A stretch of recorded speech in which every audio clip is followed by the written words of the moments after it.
We didn't understand how we had a perfectly healthy baby girl that had died. Even before I'd delivered her, when they told us she was dead, we knew then that they'd messed up. That scream is like nothing that anyone should hear. Winter was alive for 23 minutes, and in that time she's achieved more than I could ever have hoped to achieve, and more than many of us would achieve in a lifetime.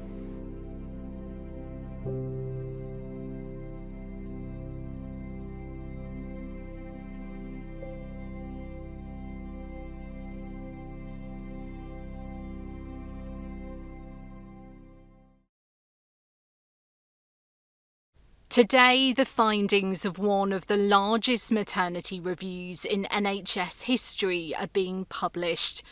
The families of Nottingham have shown extraordinary courage, dignity and determination in the face of the devastating consequences that continue to mark their lives. They came forward not for themselves alone, but so what happened to them could not happen to anyone else. If you'd listened to every mother's concerns, there would be hundreds of mothers, babies, still alive, not brain injuries. Lives would not have been destroyed. Had they listened to Jack and Sarah, Winter would be here, and her brother wouldn't be growing up looking at a gravestone. But for many of those gathered here in Nottingham, this story began years ago. Before the review, before the headlines, before families found each other. There was Harriet Hawkins and Winter Andrews.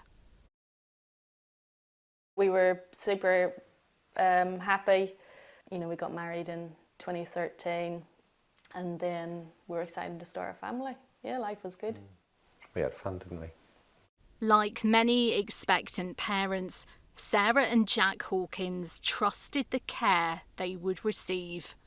Well, I just mainly presumed that it was going to be safe. You know, it was at the hospital that we worked at. I presumed that they would be caring and listen to me. Just really the basics of what a caring profession should give you. But yeah. And we didn't have news stories like people have now. We didn't have the sense that we needed to protect ourselves and our family to be. There was nothing that, you know, we know now that the hospital knew, but we didn't. So we assumed that it was the care that you'd expect of what, you know, was touted as a safe and responsible maternity service. Both worked for the NHS at Nottingham University Hospitals Trust, where they were preparing to welcome their first child. I was so proud of working at NUH. I love my colleagues, and it's not often in life you get a job that you love, but I did. We were so excited, but on the other hand, to be truthful, I was freaking out too, because I was like, oh my goodness, like we're going to have to be responsible for a little human. And then, you know, the thing is we had dedicated all our lives to our careers, so I did have a wobble about how was I going to manage without my job, you know. So yeah, we were super excited but nervous. We also, I think we made quite a clear commitment, didn't we, that life was going to be the same. We were going to bring a child into our life and our world, so we carried on doing stuff. You were pregnant and you did amazingly, so you worked till 38 weeks. Yeah. And we went away for weekends and just carried on a normal life, and this child is going to be part of that. In April 2016, Sarah went into labour. Over 6 days, on 13 occasions, she repeatedly sought advice from maternity staff and was advised to remain at home. I remember making a phone call and I was lying on the sofa, and when I look back now, I was obviously starting to deliver Harriet, but at the time I didn't know that, and that phone call will stay with me for the rest of my life. That midwife was absolutely horrific. She told me I wasn't in labour, not to come in. My husband couldn't stay with me. And I got off that call and I remember just lying on the sofa crying. And then I did start to deliver something, and that's when I'd called you and asked you to call the department because I couldn't speak to that midwife again. Because it was my first baby, I trusted the midwives and I believed the midwives. So, you know, even on day 6 when I was having these contractions and they were telling me I wasn't in labour, I believed them. And the only time that I thought something was wrong was when they scanned and said, "I'm sorry, your baby's dead." Sarah was nearly 41 weeks pregnant. Harriet was delivered 9 hours after she had died. It was like this outer body experience. Like, I know people talk about that, but I didn't feel like I was in my body, and I just remember screaming, like, what? And it was just like a nightmare, and I was trying to wake myself up, but I couldn't.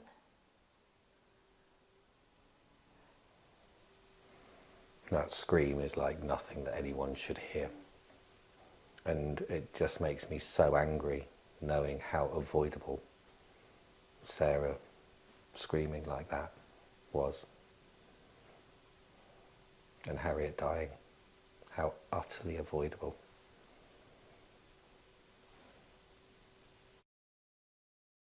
She was perfect. It was just so hard because she looked like she was just asleep, like she didn't look dead.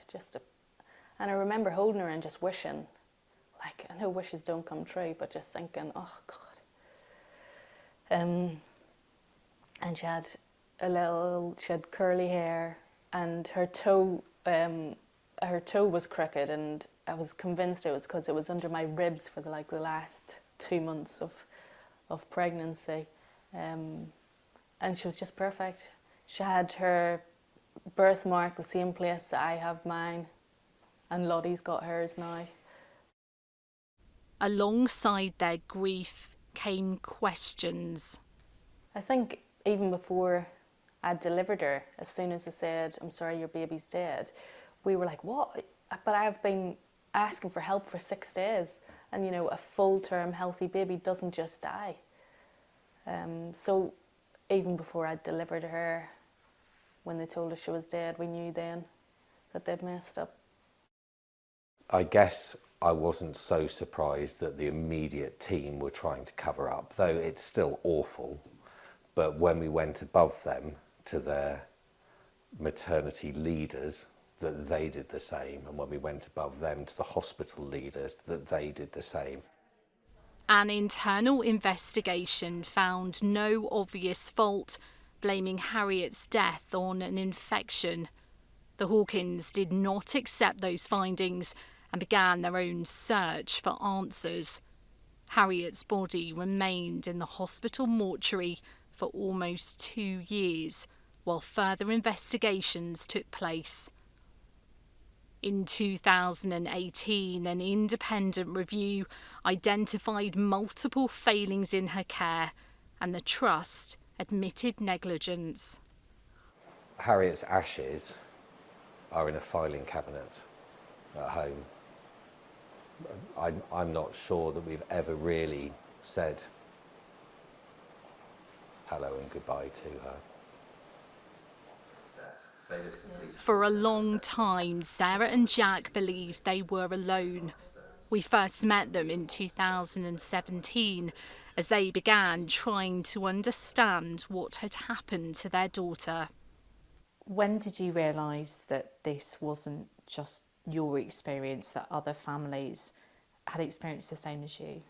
When we met our solicitor, I think I was quite shocked by how experienced she was, because there's so much of this. She was very clear, first of all, that Harriet should have been alive and there were failures in care. But she also said there will be lots of others.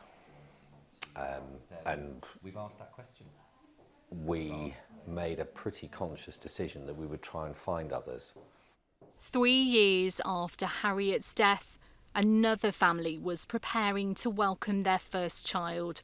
Sarah and Gary Andrews had revealed the gender of their baby at their wedding, a daughter, Winter. In September 2019, after 6 days in labour, Sarah underwent an emergency caesarean section. Winter lived for just 23 minutes.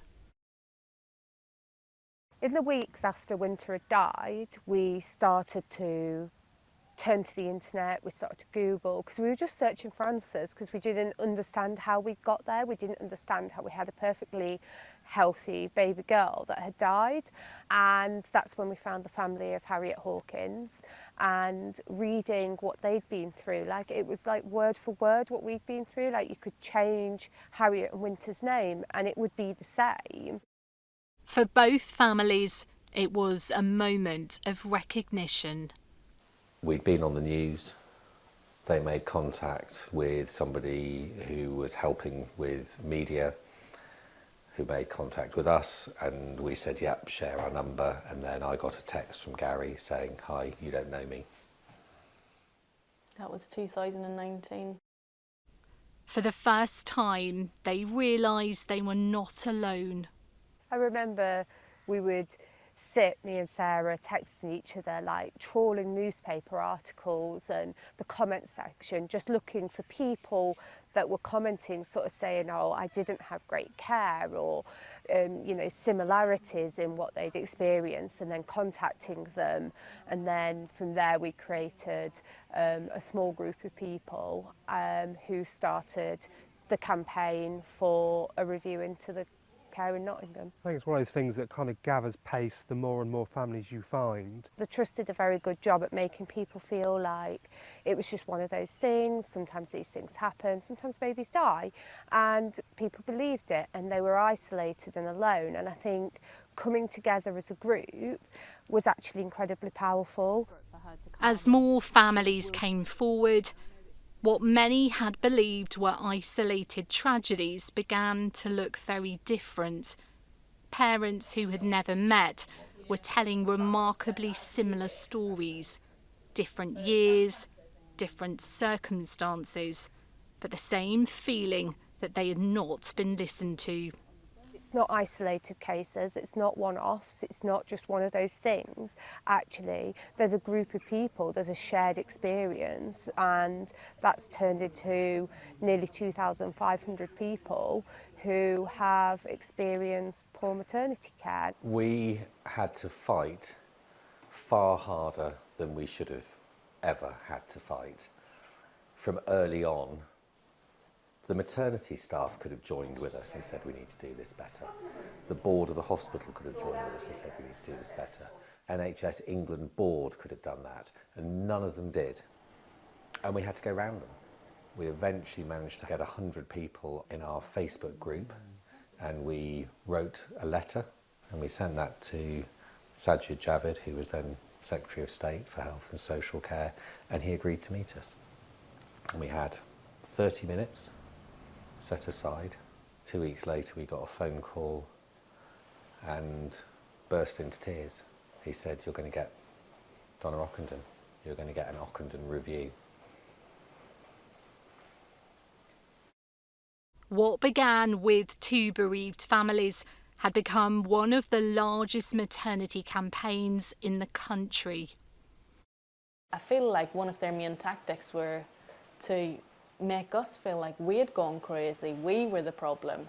And you do start to doubt yourself, and you are, it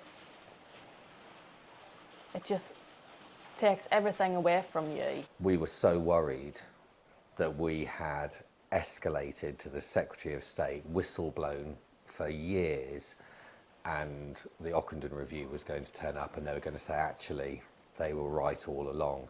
There's only 5 of you going to be in this review. That's how, we kind of knew that wasn't true, but the extent to which, it's gaslighting. Somebody needed to campaign, somebody needed to push for there to be change, and we did it, but I don't think we ever realised when we started it that it would take such an emotional toll on us. The campaign brought hundreds of families together, but it also meant revisiting the worst moments of their lives again and again. Today, the Trust pleaded guilty at Nottingham Magistrates Court to 2 counts of harm in the care of Winter Andrews and her mother Sarah at the Queen's Medical Centre in 2019. Management at the Trust were repeatedly warned by staff about the safety of the unit, but they failed to act. Nottingham University Hospitals Trust was fined £800,000. At the time, the largest fine imposed for maternity failings in NHS history. It should have never fallen on families to try and enact change. It should have been done by regulators and policymakers, and I think the impact on that is that, you know, individuals haven't had a chance to grieve. Harriet has made a difference and we've made a difference, but not in, I would suggest, in so much about stopping harm happening. We've made a difference in highlighting that there is an issue, and so that other families can go into have their maternity care and be aware. I mean, we accept that people might be more scared, but I wish we'd been scared. Today the review is published. For the families at the heart of this story, it is not the end. It's just the beginning, and I think it's a chance for Nottingham to make those lasting changes, but I don't think the Trust is capable of doing that alone. I think there needs to be continued pressure and continued scrutiny. I think it would be silly of us to have gone through all of this review and then to sit back and think it's done. I'm just so angry. I'm so angry at how people were allowed to get away with doing this for so long. It's just extraordinary. No, one avoidable baby death. If this was a school or a bus or a train, one avoidable baby death on a train. Can you imagine? But multiple in a hospital. A big, busy, arrogant teaching hospital. How many? A few hundred? A school missing of children and not a single person held to any account whatsoever. I never call myself a campaigner because I'm just Harriet's mum, and when your child dies, the way you parent them is by getting justice for them. And I know there are a lot of families in Nottingham who, you know, they're I don't think they see it as a campaign, they see it as just parenting. She's one star amongst a sky full of stars, you know, in Nottingham. Winter was alive for 23 minutes, and in that time she's achieved more than I could ever have hoped to achieve, and more than many of us would achieve in a lifetime.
Since our daughter was killed in 2019, not one single person has been held to account. When your kid dies, no one really wants to talk about it, but when your kid dies via NHS negligence, hardly anyone wants to talk about it, and I really want to change that. Harriet Hawkins, Winter Andrews, 2 little girls whose legacy will be felt for years to come.